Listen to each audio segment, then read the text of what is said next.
গাজা যুদ্ধের 2 বছর পূর্ণ হবে আগামী 7 অক্টোবর।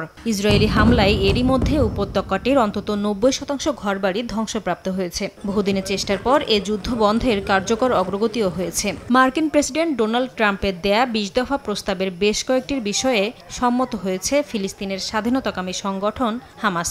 তবে কয়েকটি দফা নিয়ে নিজেদের সুস্পষ্ট অবস্থান জানায়নি সংগঠনটি।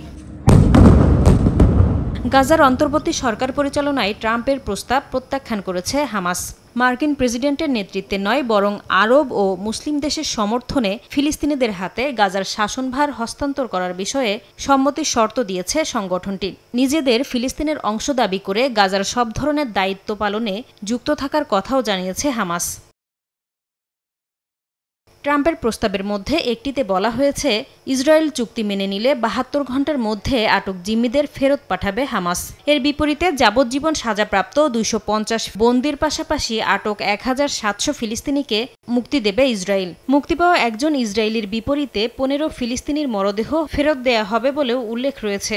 হামাসের কাছে এখনও 48 জিম্মি আটক রয়েছে বলে দাবি ইসরায়েলের, যার মধ্যে জীবিত রয়েছে 20 জন। ট্রাম্পের গাজা যুদ্ধ বন্ধ ও উপত্যকা থেকে ইসরায়েলি সেনা পুরোপুরি প্রত্যাহারের প্রস্তাবেও একমত হয়েছে হামাস।